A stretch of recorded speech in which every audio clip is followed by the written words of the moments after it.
Welcome to another discussion with Leah Rothstein. This time we're going to talk about where do we go from here. Leah Rothstein's expertise in the full ranges of housing policy comes from more than 2 decades of experience as a consultant for affordable housing developers and local governments, and as a community and union organizer. She is joining us today from her hometown of San Francisco. And she is joining us to talk about the book, Just Action, that she recently completed in collaboration with her father, Richard Rothstein, a historian, and he was very well known for his book, The Color of Law. Leah, thanks for joining us today. I am so excited Thank to you. talk about your book. As you know, I loved your dad's book, and I would totally expect this to be another page turner for me. So is this book meant to be a sequel, or is it meant to pursue another purpose? We're calling it a follow-up to The Color of Law, and the reason we wrote Just Action is because many people, many people around the country read The Color of Law. Their eyes were opened, as we've discussed previously, about to how intentionally our country was segregated, all of the varied actions and varied players and institutions that went into creating segregation. And once your eyes are open, and the call to action in The Color of Law was that once we see how intentionally segregation was created, we can see that we have an obligation to do something to remedy it now. But many of us don't know what to do. So many people who read The Color of Law and saw or listened to my dad speak about it, and I was one of those people. I went to one of his lectures. I was inspired and moved, and I went up to him afterwards, said, "This is great, but what do we do? What do we do about this now?" It feels like making change on racial segregation feels really far off. It feels almost impossible to make any progress on this. So what do we do with all this information? So he eventually enlisted me to help him answer that question. So that's what this book intends to do, is to help people around the country who feel inspired and moved and sort of ready to step up to their obligation to do something to redress residential segregation, and helps give them tools and ideas about what we can do, starting locally in our own communities. And that's where I think it all starts, right? We all talk about real estate is local. It may have global capital, it may have global players, but at the end of the day, real estate is a very local business. It's a very local industry. And so when we talk to people who have experienced or have read about the outcomes of the efforts to segregate and separate the races in this country, what do we tell them they can do as individuals or as business people to make a difference? Well, we have an entire book about it. So there's a lot to be done. And we offer dozens of policies and strategies that a local group can take on to begin to redress segregation. And we argue that we need to start with building biracial, multi-ethnic groups in our own communities that are willing to take on these issues and start to work to organize and advocate in their own local communities around these issues. And some of that is advocating for local policy change or government support of organizations or programs, or starting their own programs. So it's both public and private action that will be required. Just as many varied actors and actions went into creating segregation, there's going to be a lot that is needed to undo it. And so the policies and strategies we outline, once a group is formed and kind of starts to learn about how segregation was created in their community, and they build awareness and some inspiration in their communities to start to act on these issues, they can start to pursue any one of these dozens and dozens of policies and strategies. And they include both policies and strategies that look to the future to ensure that we don't continue to maintain and create segregated communities going forward. Mm-hmm. And also look to the past to address the disparities that exist now that kind of prohibit us from achieving equality because of the past actions that created segregation. So we have to do both of those things in order to truly redress segregation and to challenge and undo it. And we have to both pursue policies and strategies that increase resources in lower income segregated African American neighborhoods, where the concentration of poverty is the direct result of government sponsored segregation.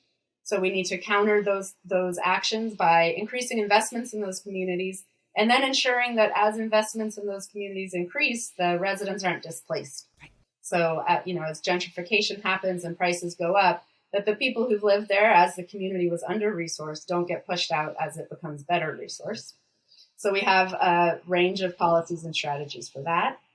And then there's also policies and strategies that are aimed at opening up exclusive, white, often very expensive communities to more diverse residents. So zoning changes, housing subsidies, down payment assistance, things of that nature.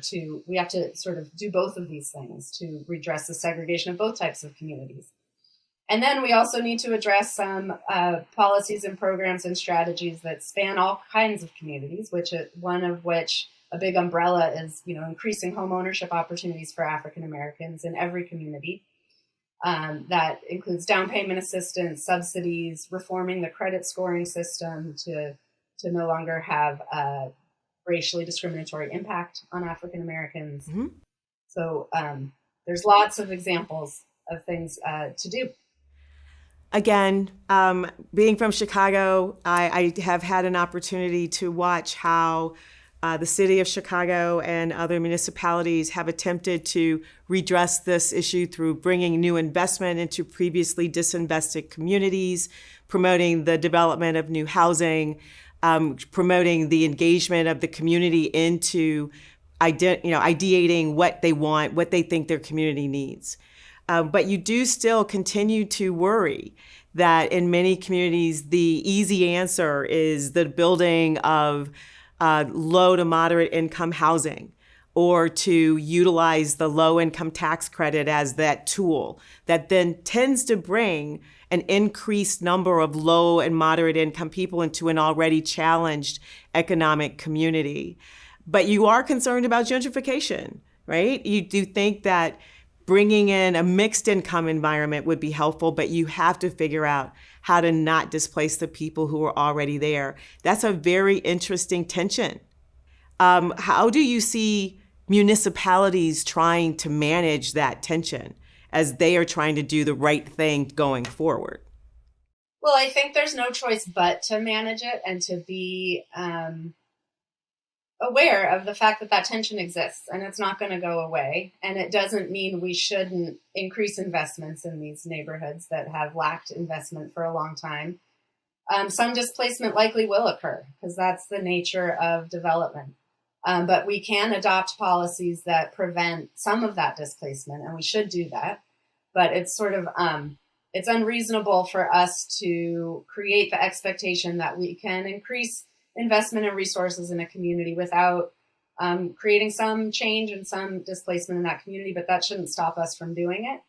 So we could do things like adopting inclusionary zoning policies, which require that as new housing is built, market rate housing, that some of the units have to be sold or rented for affordable prices and have to be reserved as affordable units forever.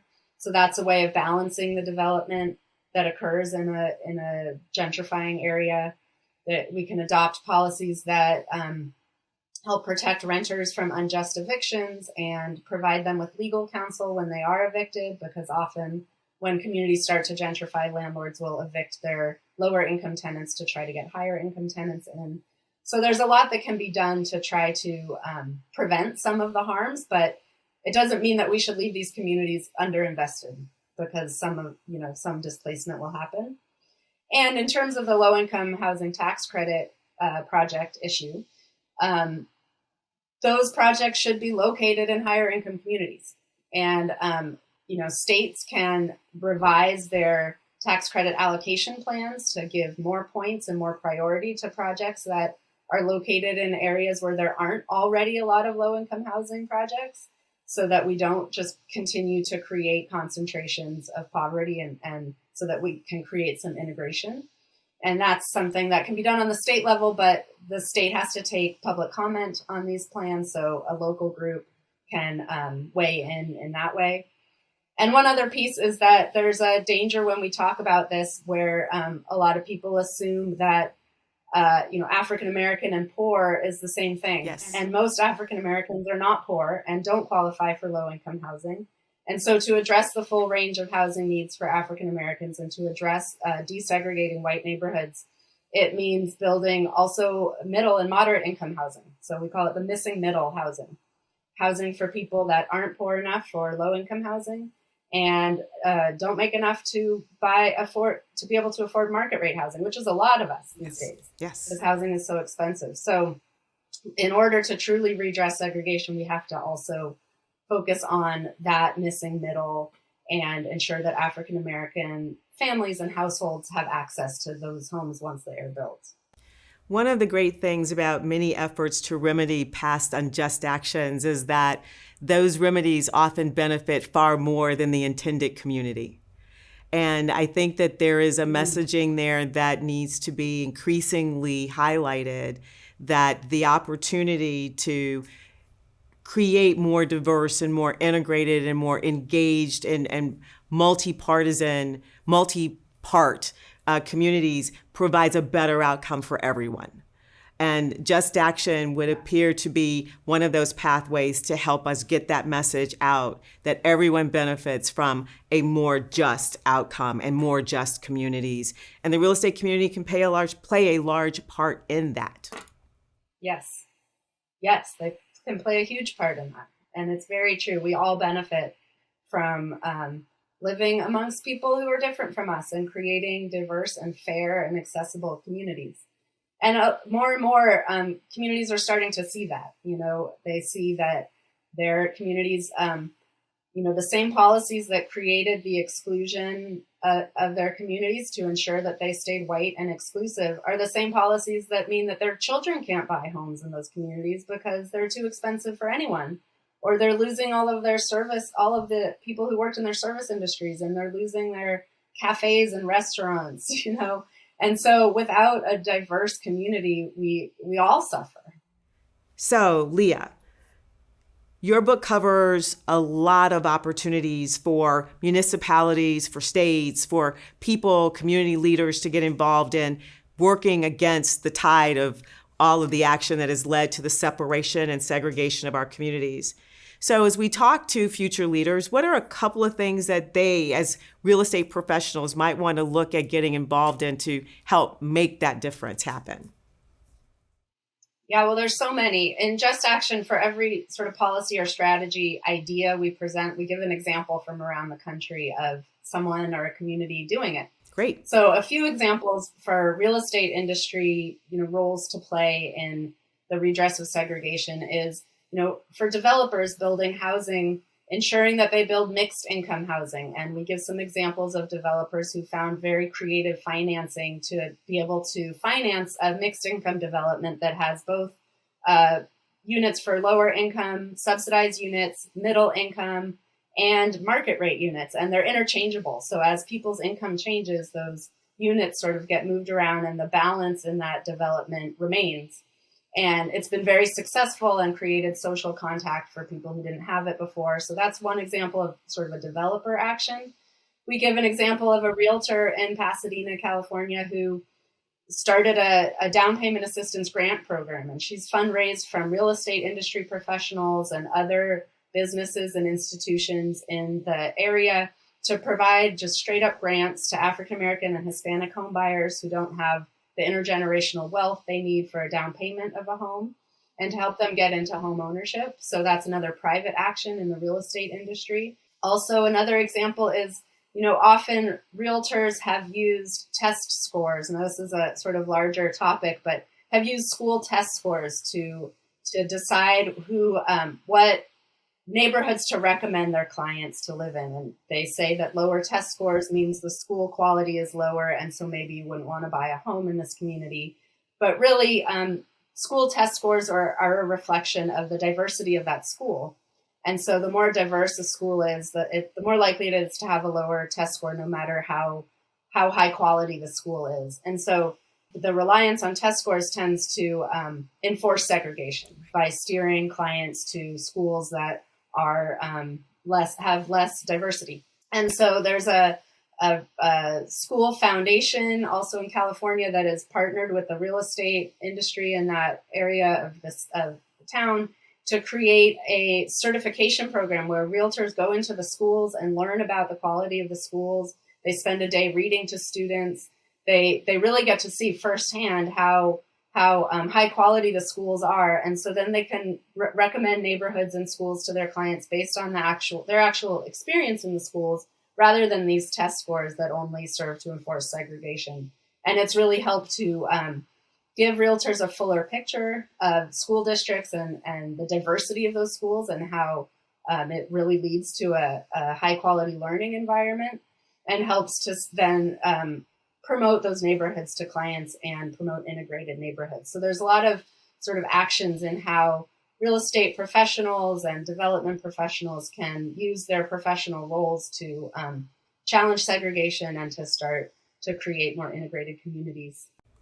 And what's really great about all of that is with the more integrated community, the more diverse income ranges that we have in these communities, they'll be better at attracting services and retail to be a part of those communities, making them very holistically, set. I mean, what's really so challenging in so many communities is that with the disinvestment and with the deterioration of housing and housing values, they've lost services, they've lost retail, they've lost infrastructure support.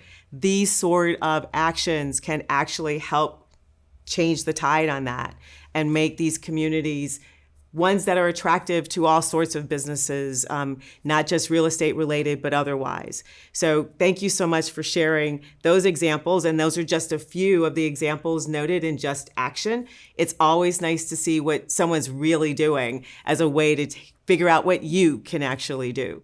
And so I think that is one of the great messages that we want to leave with future leaders of the industry, is that they can play a part to making sure that this outcome benefits everyone. And the real estate industry will benefit from it also, as we are the creators of this built environment, and we are actually the ones who will determine what it looks like in the future in partnership with municipalities and communities, and also in partnership with people like you who bring that sort of awareness to them and help them identify ways that they can do and be better.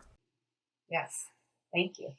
Thank you for joining us to talk about Just Action. I want to recommend this book to anyone who thinks that there's a way that they can play a part in helping to address the future of our communities by doing justice and to doing right actions to help benefit and to remedy the outcomes of past action. So thank you so much for that, Leah. This has been a great conversation, and I do look forward to finishing the book soon. I'm working on it, and thank you for your time.